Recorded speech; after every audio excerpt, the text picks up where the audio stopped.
Friends, मैं comment और AK Singh और आज सीटेट का जिनका भी पेपर हुआ है उनके तरफ से क्वेश्चन आ चुके हैं, यानी कि पेपर 1 और पेपर 2 का एनालिसिस आ चुका है। देखिए, एनालिसिस सीटेट का देखना इसलिए आवश्यक है क्योंकि जिस तरह से क्वेश्चन आ रहे हैं, आपको एक चीज़ पता कि ऑनलाइन बेस यानी कि CBT एग्ज़ाम में अगर 1 महीने तक एग्ज़ाम चलते रहते हैं तो रिपीटेड क्वेश्चन होते हैं। हर हालत में रिपीटेड होने की संभावना होती है, तो इसलिए एनालिसिस देखते रहना चाहिए।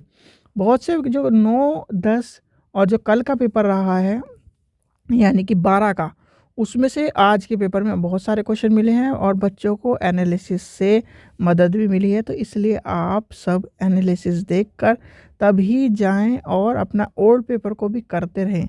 बहुत सारे बच्चे EVS से परेशान हैं। EVS का आज जो EVS का पेपर आया है उसमें एक चीज़ ध्यान रखना, आपको ये एक तरह से देखिए 3 चीज़ों से मैं अभी भी कह रहा हूँ, लूसेंट से पेपर उठा लीजिए, आपका फिर कहाँ से मिल रहा है, NCERT से ज़्यादा पार्ट मिला है आज के पेपर में, और आपका पेडागोजी, इस तरह से डिवाइड हो गया है पेपर। तो इस चीज़ का ध्यान रखना कि यानी कि फैक्चुअल बेस्ड और स्टेट टेट की तरह पेपर कर दिया गया। तो चलिए, पहला पेपर में क्या क्या क्वेश्चन पूछा है। अमृता की कहानी है भाई, अमृता की कहानी बिश्नोई समाज और खेजड़ी वृक्ष के ऊपर जो चैप्टर हैं उनसे क्वेश्चन आया है। हाउस बोटिंग के ऊपर क्वेश्चन आया है, यानी कि पहला ही चैप्टर 4th क्लास की पहली उसमें आपको ये मिल जाएगा।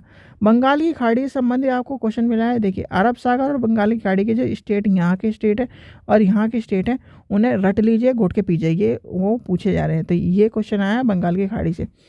फिर आ रहा है स्वच्छ भारत अभियान। स्वच्छ भारत अभियान कब से शुरुआत हुई, किसके लिए शुरुआत हुई, और 2 अक्टूबर से कब से शुरुआत हुई और किस लिए शुरुआत हुई, ये सब चीज़ें आपको पता होनी चाहिए।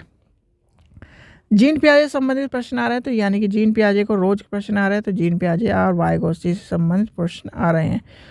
NCF और NEP 2020 और न्यू NCF 2005 के ऊपर क्वेश्चन आ ही रहे हैं। 2022 में भी आपको क्वेश्चन देखने नहीं मिले थे इससे रिलेटेड, और 2023 में भी आपसे इसको रिलेटेड क्वेश्चन मिल रहे हैं। हाथियों के ऊपर रोज क्वेश्चन मिला है। स्लोथ के ऊपर पहली बार अभी सीटेट के सीज़न में इस बार स्लोथ का शुरुआत हो गई है कि स्लोथ आना शुरू हो गया है, तो आगे भी आपको स्लोथ देखने के लिए मिलेगा।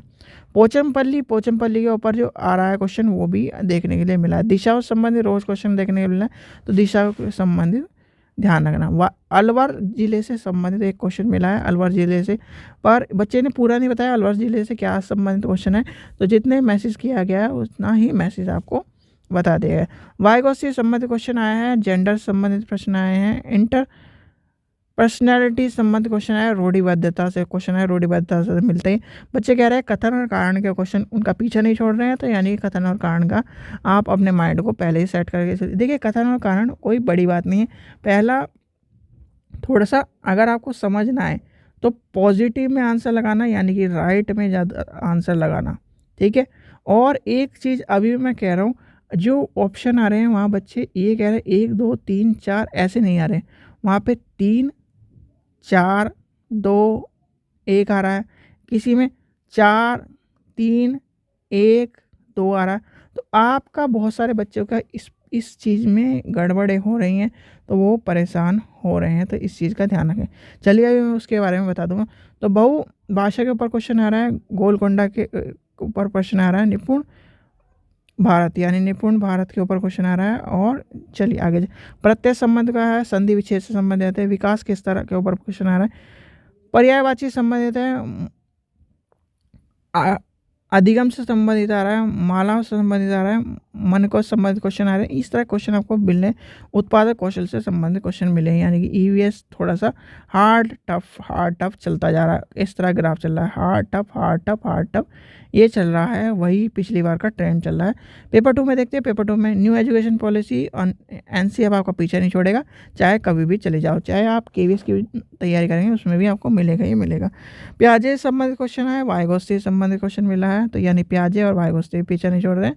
और कोलर SST वाले ने बच्चे ने बताया कि जाति संबंधित क्वेश्चन मिल रहा है, कि यानी कि पहले भी एक जाति संबंधित SC/ST एक्ट के ऊपर क्वेश्चन आ चुका है, तो उसके ऊपर भी क्वेश्चन आज के ऊपर आया। नील नदी के ऊपर क्वेश्चन मिला है, यानी कि नील नदी के संबंधित क्वेश्चन आपको देखने के लिए मिला है। लीवर और फैट से संबंधित आपको साइंस में क्वेश्चन देखने को मिला है, तो ये बच्चे ध्यान रखें जो साइंस के हैं कि इनके ऊपर भी क्वेश्चन आ रहे हैं। पाचन तंत्र के ऊपर क्वेश्चन आया है। प्लांट से संबंधित यानी कि प्लांट से संबंधित यानी पौधों से संबंधित क्वेश्चन आया है। एक बच्चा बता रहा था रिप्रोडक्शन के ऊपर यानी कि रिप्रोडक्टिव जो पार्ट्स हैं या फिर उनसे संबंधित क्वेश्चन आया, उसने सही तरह नहीं बताया तो इसलिए मैंने वो ऐड इसमें लिखा नहीं है। आप पर हाँ ध्यान रखना कि वो क्वेश्चन आया है। प्रोडक्टिव स्किल के ऊपर आया LSRW के ऊपर क्वेश्चन आपको मिला है। डायग्नोस्टिक टेस्ट के ऊपर मिला है। पियाजे से संबंधित मिला है। वाइगोस्टी से मिला है। टीचिंग मैथोलॉजी यानी टीचिंग मेथड से संबंधित मिला है। डायरेक्ट मेथड से संबंधित क्वेश्चन मिला है। और बच्चे कैसे सीखते हैं उससे संबंधित क्वेश्चन आया था, तो बच्चे कैसे सीखते हैं वो आपको पता ही है। और उसमें कौन कौन से कारण इंपॉर्टेंट होते हैं भाई, आनुवांशिक और वातावरण, ये ज़रूरी होता है।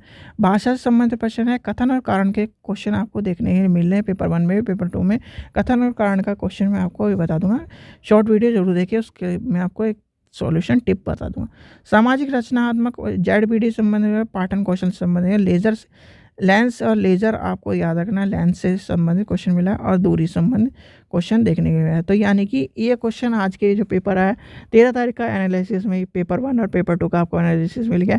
आप सारे एनालिसिस देखिए, ओल्ड पेपर देखिए और एक बेहतर तैयारी के साथ जाइए। सर्दियों का मौसम है तो सर्दियों के मौसम में आपको मैं कहूँगा कि टोपा वोपा ओढ़ के जाना, टोपा, ग्लव्स और जूते पहन के जाना। चाहे वहाँ पे आपकी बेल्ट उतरवा ली जाती, बेल्ट उतरवा ली जाती और ग्लव्स भी उतरवा ले जाएंगे, तो आप वहाँ तक ज़रूर पहन के जाइए और उनके बाद अपने बैग में रख लीजिए, क्योंकि ठंड बहुत है। अगर ठंड में आपकी तबीयत ख़राब हो गई तो अंदर जाने के बाद आपका सर दर्द रहेगा और कंप्यूटर पे आपका पेपर नहीं हो पाएगा। तो इस चीज़ का ध्यान रखना, ठीक है बच्चों।